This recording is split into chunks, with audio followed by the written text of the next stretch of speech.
Hello and welcome to Access Asia here on France 24. I'm Delano D'Souza. Coming up, months after hundreds of thousands of Rohingya refugees fled Myanmar's Rakhine state, we shine the spotlight on what life is like in their temporary home of Bangladesh.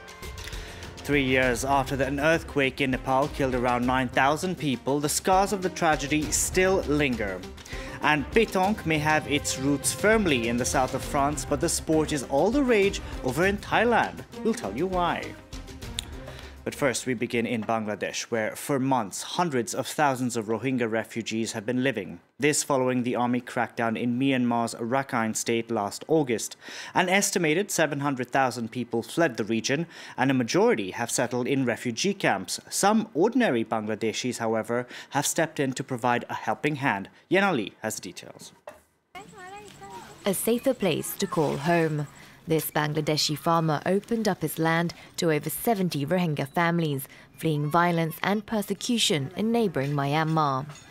I still get tearful when I remember the first time I met them and saw them crying. It was only human of us to take the babies in our arms and change their wet clothes. Once an open farmland, now Actors Home hosts 351 refugees, 2 schools and a well built by an NGO. It's great to stay at Actors. It's as if we are staying at home in Myanmar. In just a short time, we've all grown to love each other. But just across the fields lies a sprawling city of tents. Unlike the Rohingya refugees on Actors Farm, the vast majority don't have easy access to clean water. We're faced with a serious water problem. There is only one well. It takes an hour to get a pot of water from there. We cannot wash our clothes and take baths because of the water shortage. An estimated 700,000 Rohingya refugees live in these makeshift camps, 80% of whom are women and children. The latest Rohingya exodus started in autumn 2017 when they fled neighbouring Rakhine state to settle on the Bangladeshi side of the border. This after a violent military crackdown on their villages. Yangon says it was a measured response to terrorist attacks by a militant Rohingya group. But the United Nations says the events were a textbook case of ethnic cleansing. Next, it's been over 3 years since a 7.8 magnitude earthquake struck Nepal. It killed close to 9,000 people and injured thousands of others. Now, the earthquake destroyed more than 600,000 structures in the mountain kingdom. And 3 years on, the scars are still visible, as Clément Bonejo now reports. Seen from the sky, Kathmandu looks like it's fully recovered from the devastating 2015 earthquake. But take a closer look and you'll see that the Nepalese capital still bears the scars of the tragedy. Temples, monuments and other historic buildings are still in ruins, and many residents have lost hope. I don't feel proud at all that our government is not able to build these historical heritage areas where we used to come and have tea with our friends. And we've been waiting for 3 years now. It's a long time. It's not even begun yet. April 25th, 2015, a 7.8 magnitude earthquake struck Kathmandu, killing over 9,000 people. Some 600,000 structures in the city and nearby towns were either damaged or destroyed. A French couple was killed when this 19th century column collapsed. It was a symbol of the city. 3 years on, government efforts to salvage historic treasures have been limited, if not outright catastrophic, due to a lack of funds. This 17th century temple was once regarded as an architectural masterpiece. It's been partially rebuilt using concrete instead of traditional materials, a move criticised by conservationists. Using the least costly material, the cheapest labor, and doing a very bad job of the construction so that they save a lot of money. In other parts of the city, reconstruction of historic buildings is finally underway, thanks to donations from foreign countries, including the US, China and Japan. UNESCO experts, meanwhile, are making sure contractors follow international heritage standards. We're in a country where historical buildings are alive. People come here every day. They live in harmony with these buildings. This is something you really have to bear in mind when you rebuild. You don't want it to collapse and kill everyone. Scientists warn future earthquakes could be even more powerful. They've called for increased monitoring to prevent another disaster. Now, people living in the Himalayas are increasingly suffering from water shortages. Things have gotten so bad for farmers that cultivating their land during the summer months has proved challenging. As a solution, an engineer in one village has created a man-made glacier which melts during the hot summer months. Take a look. This man is out to conquer a giant ice mountain. Here, everything is frozen. At an altitude of nearly 4,000 meters, the scene shouldn't appear out of the ordinary.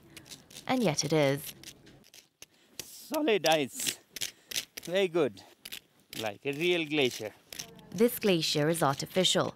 In the surrounding areas, everything is melted, leaving behind arid fields. With the effects of climate change, snow has been melting at a faster rate, and by spring there is no water to be found. But this engineer has set out to try what many have deemed impossible, counteracting melting glaciers. In order for the ice not to melt with all the snow and ice on the ground in March, which is what happens to most ice and snow, we use an interesting bit of high school geometry to keep it vertically upwards in the shape of a cone. Here's how it works. Water is taken from high-altitude rivers with the help of these pipes during the winter. Underground pressure then projects the water into the air, and with external temperatures of less than -20 degrees Celsius, it freezes almost immediately. The ice structures rise up to heights of 50 meters. And once winter passes and the warmth returns, the ice starts to melt, supplying water to the surrounding villages below. What was once dry land now resembles a green oasis, allowing these farmers to water their vegetables once every 10 days. 20 years ago, there was so much snow. It rained a lot. The mountains were totally covered in ice, and we had no water shortages. But this year, there is no water.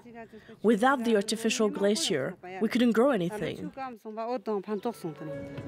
The situation is the same throughout the Himalayas. There are no longer any trees, any greenery. People use those pipes to water plants. We can no longer plant much. We feel that with the pollution, it's much hotter than before. The Himalayan mountain range is already feeling the effects of climate change, with winter temperatures climbing 1 degree over the past 30 years. Now, if you visited Paris, you may have seen people around the city's parks play pétanque. The sport that has its roots in the south of France is also played in former French colonies, and it's surprisingly all the rage in Thailand. Emerald Maxwell has a story. You could be mistaken for thinking this was the south of France, but it is in fact Thailand. Here their passion for pétanque matches that of any in Marseille. My secret is to hold the ball in the palm of my hand and let it go slowly, while making it roll with the tips of my fingers. I love pétanque. I've been playing since I was 5. In temples, at school, everywhere. I'm 75 years old.